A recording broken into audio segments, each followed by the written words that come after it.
socio-economic position of Black people and why we experience all the discrimination that we do. And essentially what the speaker, and I have to find his name, the speaker was saying is that the reason why we experience what we do is because of our social economic position, i.e. we don't have an economy.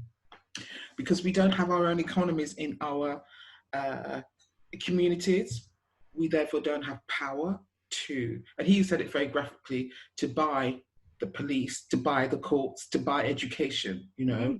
And therefore, because we don't create economy for ourselves, we don't have value. And that what that sort of chimes, sort of makes me think is actually we were the commodity that was traded. We were enslaved people, our ancestors, and we were a commodity. We don't even have the language of the trade. We don't even know how to trade, even how to create economy. And when we do create our Black businesses, we don't even support our businesses. We'd rather buy some, no disrespect to the Italian designers, but some Italian designer to put on as a label to say that we have value. But for me, I think the challenge is that we have to connect with our own God-given talents to generate the value that we can then generate our own businesses, then we can start to generate our own economies. We have everything that we need. We are the most talented people on the planet, but we just need to recognize our value and work together and collaborate. So instead of us being competitive, you can be competitive if you want to be competitive, but if we're going to see the transformation of ourselves and our people and our communities and our nations, we own the gold. It's, you know, it's we have the gold. You're so right, because at the end of the day, we as a Black race, we probably have $1 billion economy within ourselves, because if you think about how much money people spend on designer shoes and handbags that are outside of the Black designers that are out there, we have got that money, we have got that power.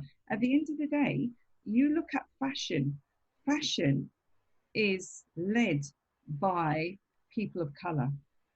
Yeah, the other races look to people of color for fashion and follow that fashion. We may be the nation that is, you know, that hasn't got the voice in politics, but we have got a voice in fashion, trust me, because people love to follow our fashion. And it's using that. If we were able to put that towards our own labels instead of, you know, feeding other people's, as you rightly said, feed our own economy. Yeah, feed our own economy. I agree. But here's the thing, we are already doing that. It's about recognizing that we're doing it, because it's about acknowledging the value that already exists within us. And often we forget. It's a simple matter that we forget. And so we have to keep reminding ourselves with the narratives, coming together in our groups, however small, just like we're coming together now. We know we're going to distribute this conversation across our networks and people are going to comment. And we have to keep, as you reminded me this morning, keep communicating what it is we're creating and inviting other people to come and join us in the conversation. But with a project, have a focus, have a creation. What are you going to create that's going to make a difference? That would be my sort of invitation to people today. We can complain about it, but look at your own talents. You and I, we create programs where we invite people to begin to explore and inquire into what's your talent? What's your purpose? What's your gifting? What do you need to manifest that thing, service, product that's going to make the difference? We have to learn the language of the market. We have to learn to trade. We have to get a handle on our finances, because each and every one of us actually has an economy in our own homes. If you decide to recognize the income coming in, there's expenditures coming out, and then you have your gifts and your talents of your family. Just do a simple like survey. What do I have? What am I good at? What am I really good at? And then find a space where you can begin to develop it into a business. There's so many courses at the moment saying, you know, putting your business online. Hello, Both Colette and I, we offer programs where we show you how to put your business online. And yes, we do have a responsibility to make sure that you guys know this is what we do. So this is what we're doing today. But then you guys also have a responsibility. We can complain and say it's all like the system's fault or the white man's fault, somebody's fault. Or you can take responsibility and say, what can I create that's going to make a difference? That's going to feed my family, feed myself, improve my mindset, build and develop my skill set. Who can I collaborate with that's of like mind? Because not everybody's going to be on the same page, and that's okay too. So you find people who are on the same page as you and say, okay, what can we create together? And I have to say, there's a big world out there. There's 54 African countries, okay? There's a whole continent, and there's lots of moves happening in terms of economics, and creating those economic structures that are going to support businesses, new businesses, and they're looking for investment. So we do need to start talking about the language of the value chain. How can we get a fair distribution of the wealth? We need to enter into those conversations and think about, okay, so what is it that I can make a difference? How can I make a difference? And it doesn't even have to be big. I've set up a conversation, international global conversation on gardening. Simple. I'm talking to people in Liberia, Sierra Leone, Ireland, just looking at how we can grow things using Zoom, WhatsApp, Facebook, IG. We have all these tools available to us, and it's just about the quality of the conversation that we're having with each other, the content of the conversations we're going to have with each other. We can all create our own programs to support and develop each other. I can support you. I can invest in your program. You can invest in my program, and then we just supporting Black business, supporting Black economies, or supporting economies that are going to be healthy and healing to us all. So whether Black or white, do you know what I mean? Yeah. And it's just saying, I'm going to invest. I'm going to invest in Colette today in her program. Colette says she's going to invest in me. We are creating economy just in this conversation right here, right now. So it is as complex, but it's also a very simple task that we can all do if we choose to. Yeah, totally agree. What I love about what you were saying there as well is, we can all create our own economy. We don't have to be looking at the economy that's currently this current situation, because we know that it's not that good at the moment for some, but you can create your own economy. But more importantly, it's about networking with the people that you know and building networks as well. And as you rightly said, and I know you're a fantastic networker, you're an ace networker. I love to talk. I love it. It is, and it's about talking. It's about talking and sharing. So, I mean, continue a little bit more about that. How would you go about networking? If you think your circle's too small, how would you go about enlarging in that circle? Okay, so here's the thing, right? First thing you got to understand is networks are social capital. Wow. Did you get that nugget? Say that again. Networks are social capital. Love that. That's the first thing you have to get. So you have to reimagine your networks. Now you have to understand what we mean by capital. And we're going to go, on my program, we go deep into that. What is capital? What do we mean by capital? So I can give you another little tip, which is consider everybody in your network has a gift or a talent, and that has value. Now, what are you generating when you're in a conversation? Yeah, you're so right. That is so thought-invoking, actually, because I didn't really think of that before. But you're right. There's so many people that within my own networks that, even family and friends that have and are doing things for themselves. And I never really thought to pull that out in conversations with others. But you're right. It's about understanding who's in your network, what they're doing, and sharing that information and helping that network itself to grow. Absolutely. And what does that take? Did I need any money to do that?